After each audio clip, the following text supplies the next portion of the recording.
अब फाइनली मैं चेतन सर से कहूंगा कि वो कुछ अपना एक्सपीरियंस बताएं और अपने कुछ शेयर करें हमारे साथ अपने कुछ अनुभव।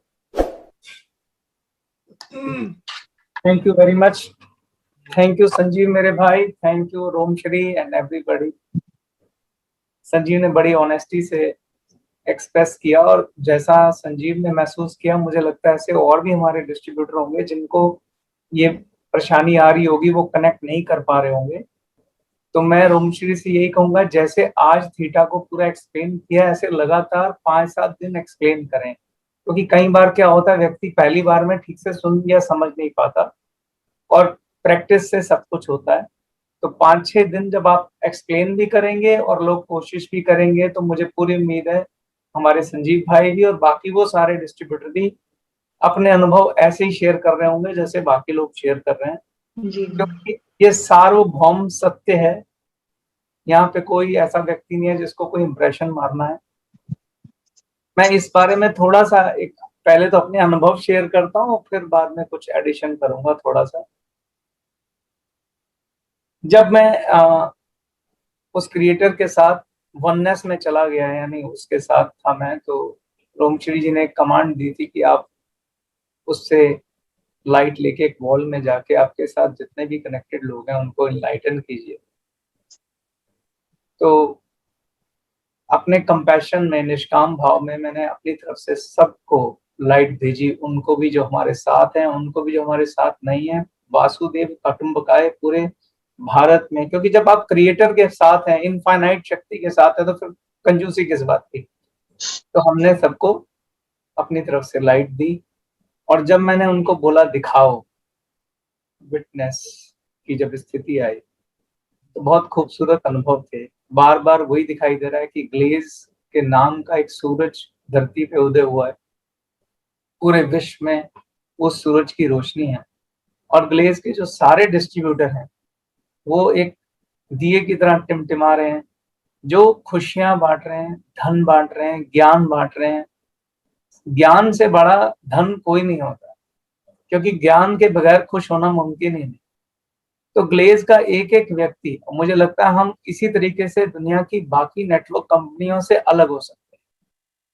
खाली पैसा कमाना मकसद नहीं होना चाहिए, पैसा बाय प्रोडक्ट होना चाहिए, पैसा आशीर्वाद होना चाहिए, पैसा दुआ से आना चाहिए। दुआ कैसी, जो दूसरों को भला करके मिले। तो जो ज्ञान दान है और जितने भी तरह के दान हैं, ग्लेज के सभी डिस्ट्रीब्यूटर को मैंने खुले मन से वो करते हुए देखा, उनको टिमटिमाते हुए देखा, उनको रोशन होते देखा, उनके परिवार को रोशन होते देखा। ग्लेज परिवार पूरा आध्यात्मिक दिखा, ऐसा मुझे क्रिएटर ने दिखाया। नमस्कार दोस्तों, सरबजीत जी ने मेरे को ये दिया। मैं सोच रहा हूँ कि जो ईश्वर की प्रेरणा से मेरे को कुछ लगता है मैं आप लोगों को बताऊं, लेकिन कुछ भी बताने से पहले मैं आपसे बोल देता हूँ कि जो मैं आपको बताने जा रहा हूँ उसमें मेरा कुछ भी नहीं।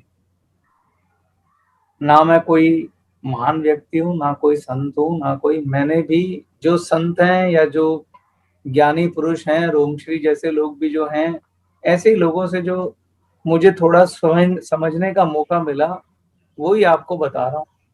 और मैं भी बहुत बहुत अनप्योर हूँ, अपवित्र हूँ, बहुत ज्यादा मैं भी ग्रसित हूँ चीजों से, लेकिन इस ज्ञान की वजह से जो मुझे मिला, या जो उससे मैं अपने आप को, खुद को बेहतर बनाने का प्रयास जरूर कर रहा हूँ। तो ज्ञान आपको हमेशा बेहतर बनने का प्रयास करने का मौका देता है, क्योंकि हमें समझ में आता है ज्ञान से कि क्या गलत है क्या सही है। अक्सर लोग बोलते हैं यार जीवन में मैं वही करता हूँ जो मुझे ठीक लगता है, पर सवाल यह है कि जो आपको ठीक लगता है क्या वास्तव में ठीक है? ये कौन तय करेगा? तो वो ज्ञान तय करता है। तो क्योंकि जो आपको ठीक लग रहा है आप उसी के हिसाब से काम करते हैं, आपका भी क्या दोष। लेकिन हम जैसे जैसे ज्ञान लेते हैं, जैसे जैसे पढ़ाई करते हैं, तो हमारे गलत सही बदलते हैं, और उस हिसाब से हमारे आचरण में भी परिवर्तन आता है, हमारे व्यवहार में परिवर्तन आता है। तो मैं भी इस यात्रा पे ही हूं, क्योंकि मुझे भी समझ में आया कि धन तो हमने अपार कमाया, लेकिन खुशी और जो है वो संतोष और ज्ञान से ही आएगी। तो इसीलिए मुझे लगता है कि इस पूरे सेशन में जो थोड़ा थोड़ा थोड़ा थोड़ा मैंने जीवन में सीखा समझा मैं आपको दूं, और जिसके लिए मैं भी प्रयासरत हूँ। हो सकता है जो मैं आज कुछ आपको बता रहा हूँ कल मुझे उससे कुछ बेहतर ज्ञान मिले, तो मैं अपनी पिछली बात काट दूं और बोलूं कि यार वो तब जो बोला था और आज जो बोल रहा हूँ उसमें ये अंतर है, क्योंकि ये यात्रा है। जैसे पहली क्लास में आपने कुछ सीखा, दूसरी में सीखा, तीसरी में सीखा, पांचवी में सीखा, तो समझ में आया जो पहली सिखाया था वो तो सिर्फ ऐसे ही सिखा दिया था, पर पांचवी वाला ज्यादा बेटर। तो इसी तरीके से ये भी यात्रा है। तो जिस जगह पे मैं हूं वहां पे जो मुझे समझ में आता है मैं आपको जरूर बताने का प्रयास करता हूँ। जो आपके मन में बड़े सारे लोग होंगे जिनके मन में प्रश्न होगा कि ये हम जो कर रहे हैं, क्योंकि कुछ करना उसमें विश्वास होना बहुत जरूरी है, ये हम कर क्या रहे हैं एग्जैक्ट, हो क्या रहा है, ये थीटा होता क्या है ना। तो जैसे अभी नसीम अख्तर ने बहुत अच्छी बात बोली थी कि अलग अलग शब्द हैं, अलग अलग बात है, मगर असली मकसद है उस परम पिता परमात्मा के साथ जुड़ने का। ये एक फोकस तरीका है प्रार्थना करने का, फोकस तरीका है उसमें लीन होने का, उसके साथ जुड़ जाने का। क्योंकि आपके जितने भी धर्म गुरु हैं सबने ये बात बोली होगी कि उस खुदा के साथ, उस ईश्वर के साथ, उस भगवान के साथ आपको जुड़ना है, उसके साथ जुड़ के उससे प्रार्थना करनी, उससे बात करनी। तो ये एक तरीका बनाया गया कि पूरे संसार से हटकर, क्योंकि जब आप एक तरफ तो प्रार्थना कर रहे हैं, ध्यान कहीं इधर जा रहा है कभी उधर जा रहा है, ध्यान है अपने, अरे मैंने तो भैंस ही नहीं खोली, आज तो दूध ही नहीं चोया, और इस तरह की चीजें अगर हम ध्यान होता तो वो प्रार्थना उतनी फोकस नहीं होती। आप 1 घंटा पाठ पढ़े जा रहे हैं, पढ़े जा रहे हैं, पढ़े जा रहे हैं, मगर ध्यान इधर उधर इधर उधर है। लेकिन जब आप मेडिटेशन यानी साधना करते हैं उस समय आप थोड़ी देर के लिए पूरी दुनिया से कट जाते।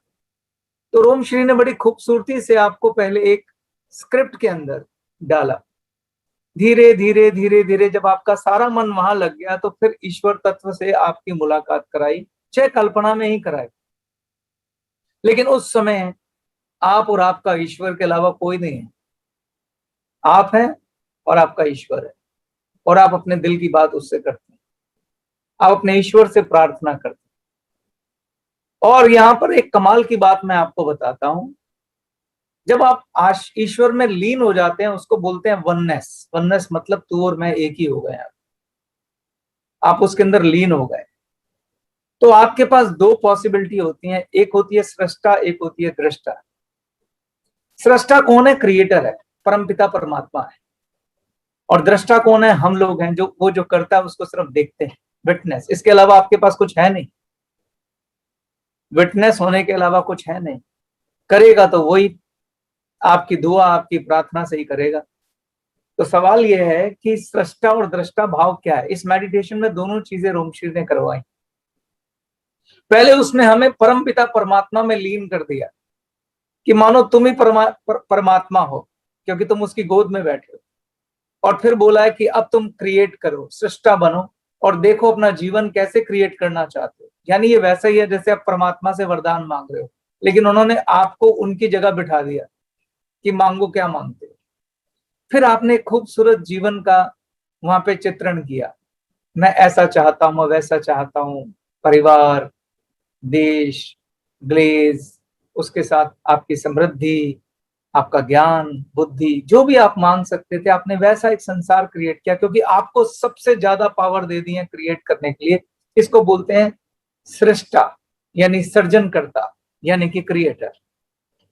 फिर आपने उनसे बोला कि हे प्रभु, अब मैं विटनेस हूं, मुझे दिखाओ कि क्या होने वाला है। मांग तो लिया, तो भविष्य में क्या होने वाला।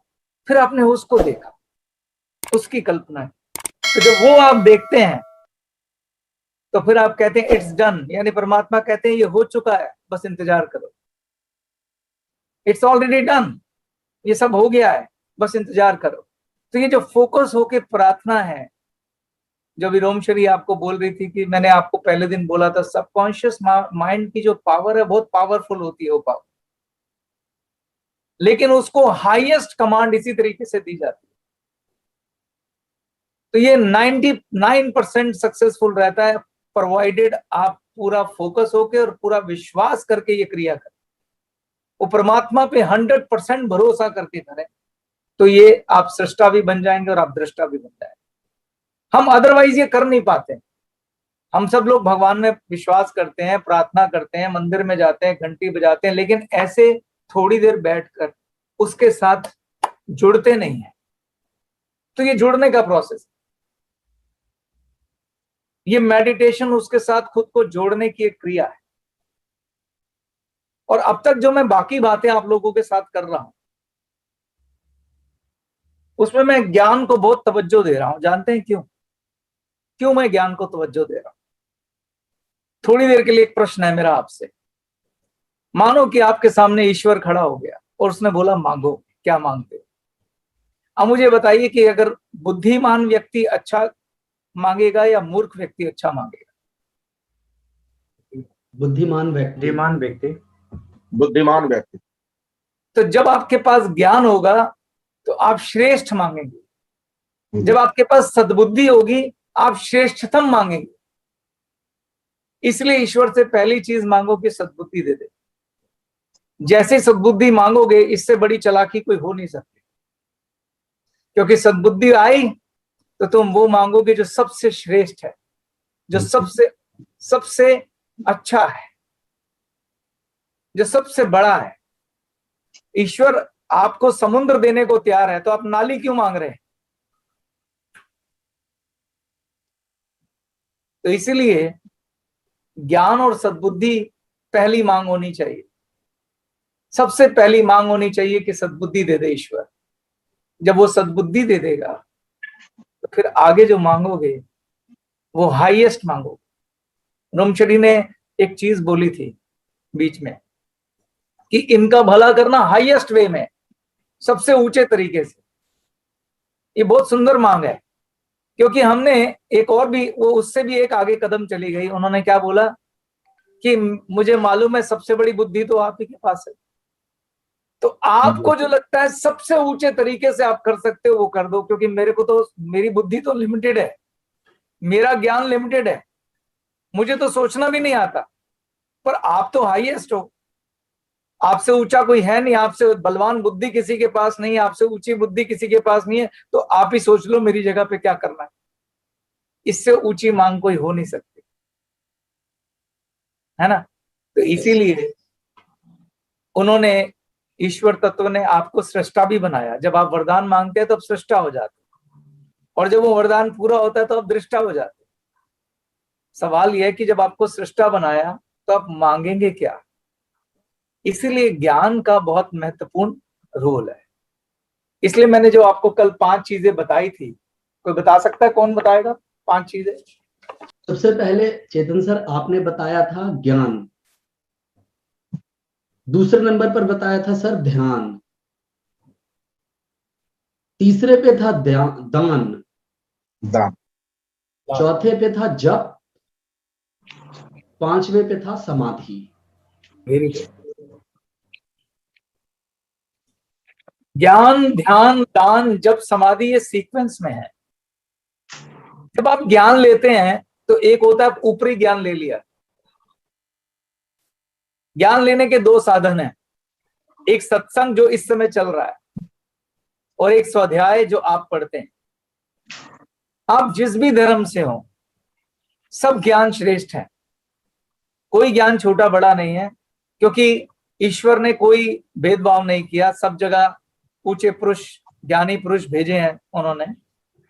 तो आप स्वाध्याय करिए। आप जो भी ईश्वर ने आपके धर्म में अच्छी किताबें, अच्छा ज्ञान का तरीका दिया है, गुरु ग्रंथ साहब दिया है, कुरान दिया है, भागवत गीता दिया है, रामायण दिया है, महाभारत दिया है, बाइबल दिया है, आप उसको खुद पढ़िए, स्वाध्याय, उससे आपको सच्चा ज्ञान प्राप्त होगा।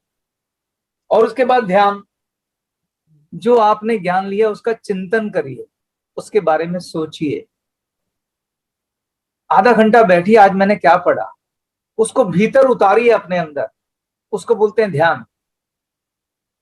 और दान, क्षमा दान, धन दान, सेवा दान, सम्मान दान, ज्ञान दान, श्रम दान, धर्म दान, आभार दान, सहनशीलता, ये बड़े शुभ कर्म है। इसका फल, इससे ईश्वर प्रसन्न होता है।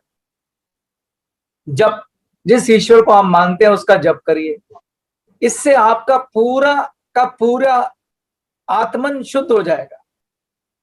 और जब आप शुद्ध होंगे और इस तरह की मेडिटेशन करेंगे और ईश्वर के सामने उपस्थित होंगे कि तो यकीन मानिए आप हाईएस्ट ही मांगेंगे, जो सबसे ऊंचा है वही मांगेंगे। आप समुद्री मांगेंगे, आप नाली नहीं मांग सकते। तो ये साधन है, इन साधनों को हमेशा साथ लेके चलिए। इसके साथ मैं अपनी बात समाप्त करता हूं। धन्यवाद। ये ईश्वर हम सबको स्वस्थ रखे, व्यस्त रखे और मस्त रखे। जय हिंद, जय gallery. Thank you, thank you so much. जय गैलरी। जय गणेश।